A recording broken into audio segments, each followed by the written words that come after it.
Bonjour à tous, aujourd'hui on se retrouve pour une théorie où vous avez déjà sûrement vu des vidéos sur le sujet.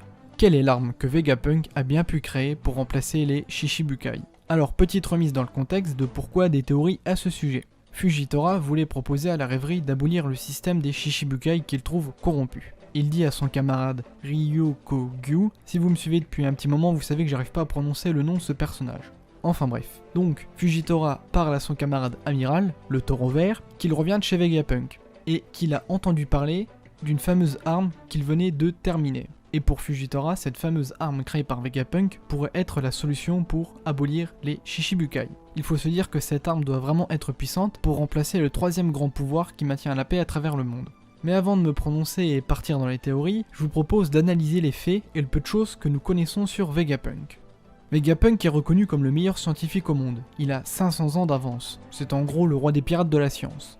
Il a découvert comment passer Calm Belt sans se faire attaquer par des rois des mers, en couvrant le fond des coques avec du granit marin. Il a aussi découvert comment les pouvoirs des fruits du démon étaient transférés à leur utilisateur, et il est aussi le scientifique qui a découvert la méthode pour faire manger un fruit du démon à des objets inanimés, comme l'épée éléphant du commandant Spodam ou le fusil chien de Mr. Four. Il est celui qui a aussi modifié Bartholomew Kuma en cyborg, et a créé les pacifistas, leur ajoutant une capacité du Pika Pika no Mi de Kizaru, celle de pouvoir créer des rayons laser très puissants. Ces pacifistas ont tous l'apparence de Kuma. Ils possèdent toujours du sang, mais n'ont pas les pouvoirs de Kuma. Les lasers des pacifistas sont décrits comme avancés, et seul Vegapunk sait comment les créer. Cependant, Franky a équipé son corps de ces fameux lasers grâce au fait qu'il atterrit dans le laboratoire sur le village natal de Vegapunk. Sinon, il n'aurait jamais pu. Néanmoins, la découverte la plus dangereuse de Vegapunk a été celle sur la génétique, et le fait de créer la vie artificiellement, qui a vite été réprimé par le gouvernement. Sans oublier qu'il a aussi été déclaré que le dragon que Luffy et Zoro ont combattu à Punkazar est une de ses créations. Il a un sacré palmarès ce monsieur Vegapunk. Quand je reprends les faits énoncés, plusieurs hypothèses me viennent à l'esprit. On va les voir une par une.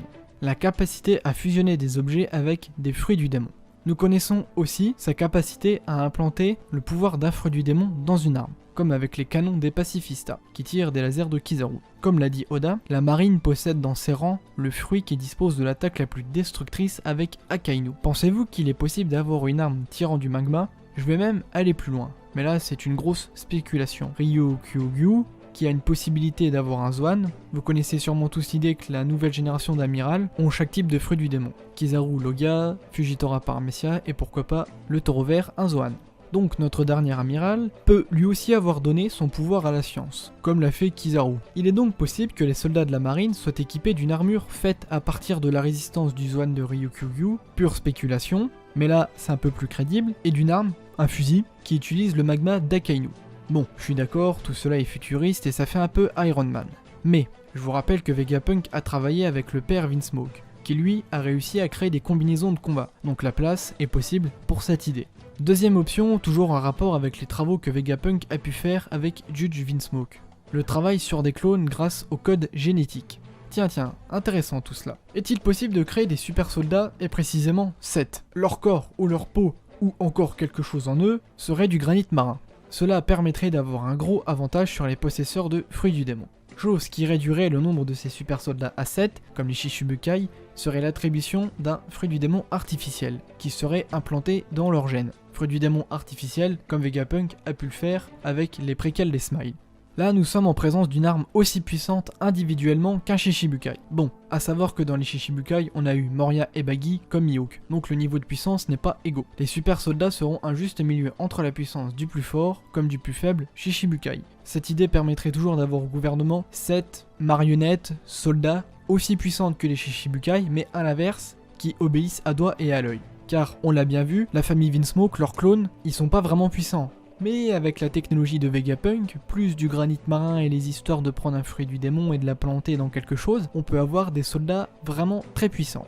Pour appuyer l'idée des fruits du démon implantés dans des armes, ou les clones, vous allez me dire, il y a intérêt à avoir des fruits du démon en rab. Car malgré Kizaru qui a donné ses lasers au pacifista, il ne reste pas vraiment super puissant. donc il faudrait une sorte de diversité à travers les armes. Comme je vous l'ai dit juste avant, Vegapunk semble être à l'origine des premiers smiles ou fruits du démon artificiels comme avec celui de Momonosuke. A l'inverse d'un smile de César, Vegapunk pourrait même créer des copies de fruits du démon déjà existants, bien entendu en moins fort. Là vous allez me dire, si on peut cloner des fruits du démon sans qu'ils soient aussi défectueux qu'un smile, juste en moins puissant qu'un original, on nage en plein délire.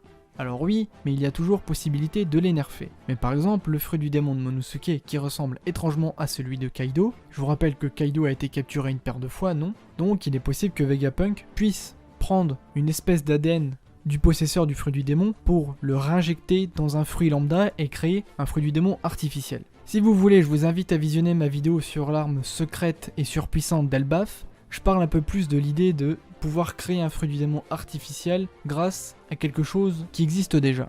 Et pour finir, Vegapunk a réussi à créer des dragons. Alors je ne vais pas m'attarder là-dessus car encore une fois je traite du sujet des dragons dans ma vidéo sur l'arme ultra secrète et puissante d'Elbaf, mais il est possible que Vegapunk ait pu nous créer une espèce de chimère, ou toute autre créature couplée à la recherche de géantification qu'il a pu obtenir grâce aux enfants que lui a amené Smoker qui étaient les cobayes de César. En faisant des recherches sur le traitement pour leur rendre une taille humaine, il a dû découvrir un moyen stable de créer des géants, ou une molécule, enfin je sais pas trop quoi. César lui a donné le puzzle et Vegapunk c'est la clé si vous voulez. Il est donc possible que Vegapunk livre des clones géants obéissants pour le gouvernement mondial. Voilà, nous avons fait le tour de mes hypothèses pour la fameuse arme créée par Vegapunk. Donnez-moi la vôtre si vous en avez une, votre avis sur ce que je vous ai présenté, et je vous dis donc sur ce, à la prochaine.